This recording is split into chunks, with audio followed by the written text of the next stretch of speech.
Welcome to the very first episode of Dakota Frequency. I'm your host, Travis Renville, aka Whiskey One Road. And today's not just an episode, it's a full circle. I'm joined by my eldest daughter, Keeli Siyaka, a recent law school graduate, a Dakota speaker, and a proud representative of a new generation reclaiming sovereignty through intellect, tradition, and power.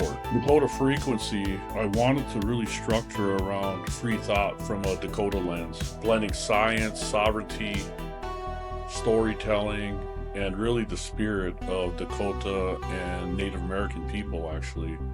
I wanted raw and unfiltered conversation, and I'd like to introduce my daughter, Keeli. Oha hamitakepi Keeli Siyaka makiapie Damakota sisituan ga wachbetuan oyate hemataha Williams ga Renville tioshpeye hemataha wana wóuŋspewiŋ hematra Breoto tue ed matupi ga wana amnesias ga tue ed wati. So in Dakota I said, hello relatives, my name is Keeli Siyaka.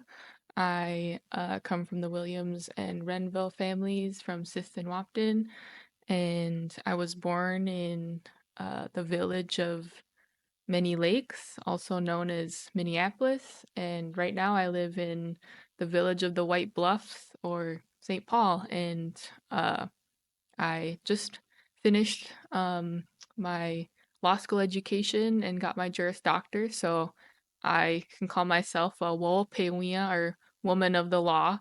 Um, and yeah, that's all about me. Awesome, Keely. And, as a father, I was, so proud to be at your graduation last week. And I know, it's one milestone in your life. And, as a little girl, I knew you were very intelligent and intellectual. And, I think I tried to stress to you, I don't know if you remember or not, you could do anything or be whatever you wanted to be. You just got to put in the work.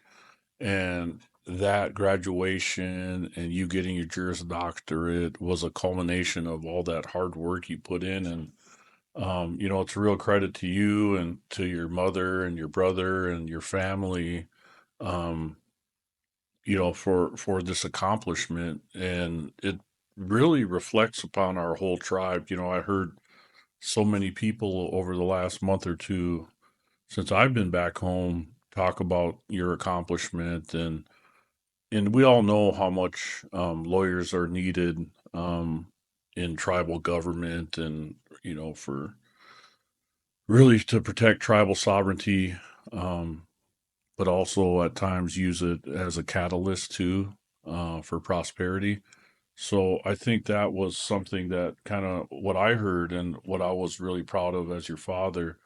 But can you talk a little bit about your path to law school, and maybe like where you grew up and where you went to high school, where you went to college, your undergrad, and what kind of got you on the path to law school?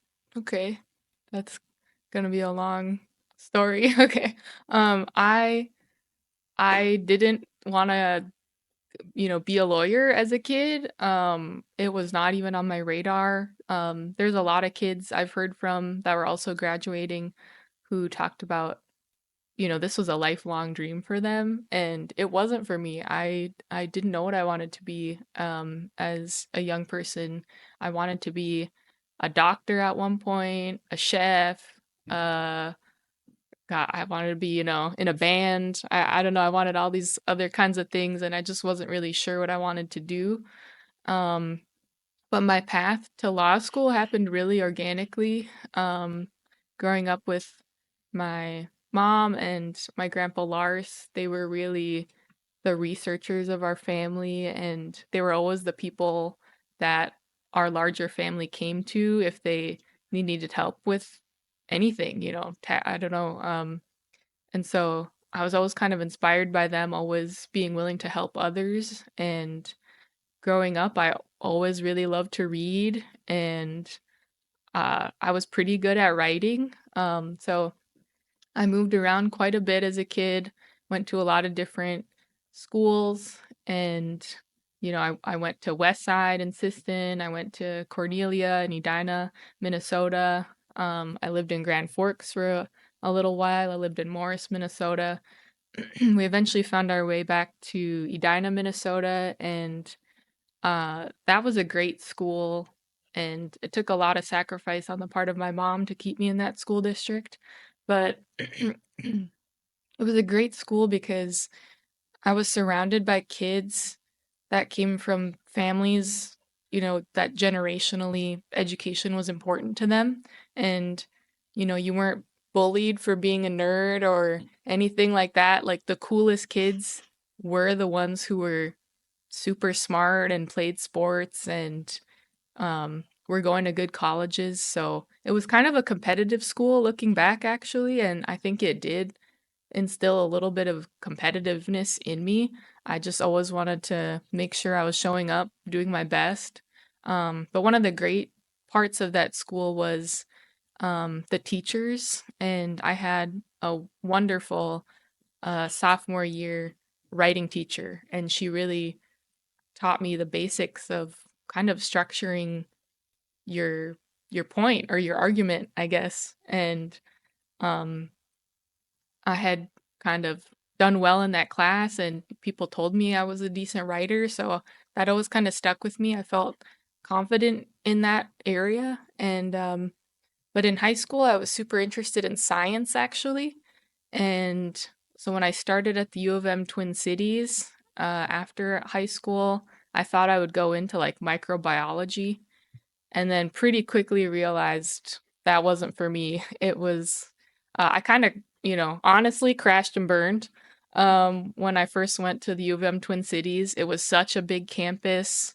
I was still living at home. I didn't move into the dorms, and it it it was rough. That's a rough time. I've learned in a lot of young people's lives, that period of 18 to like 22, 23, you have to figure out kind of your purpose and your path in life.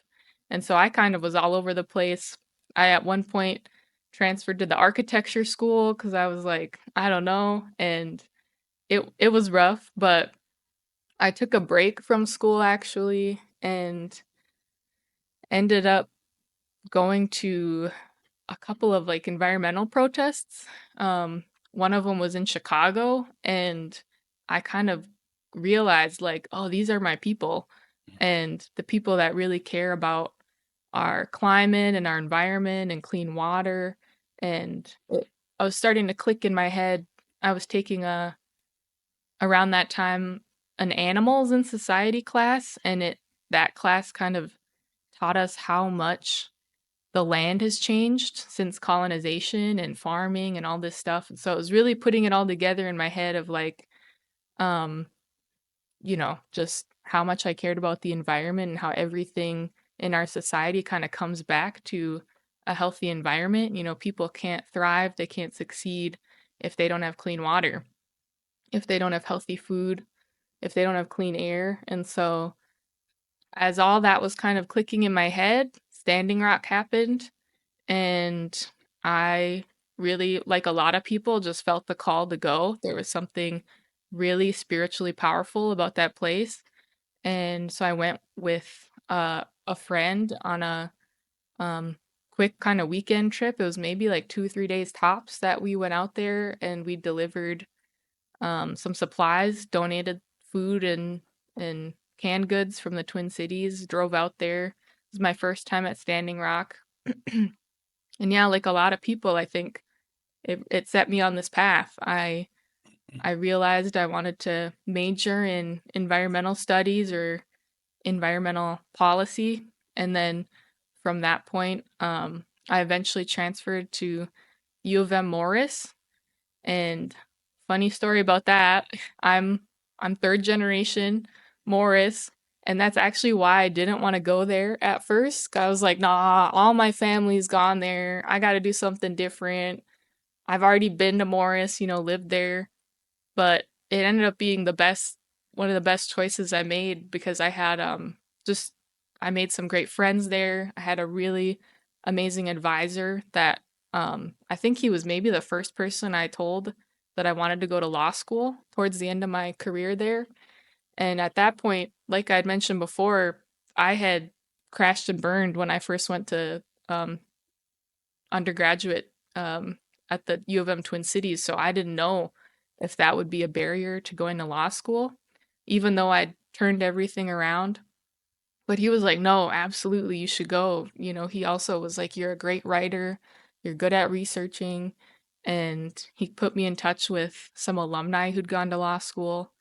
And so I wanted to go to law school because I realized, you know, that that education could give you the tools to be a better advocate for everybody. And for us, as Dakota people, you know, Mitake Awasi, and that's one of the first lessons you learn, that we're all related, and that gives you a responsibility to protect others and to protect the world around you. And so it all kind of came together, and that's when I knew I was gonna apply, and that's how I started.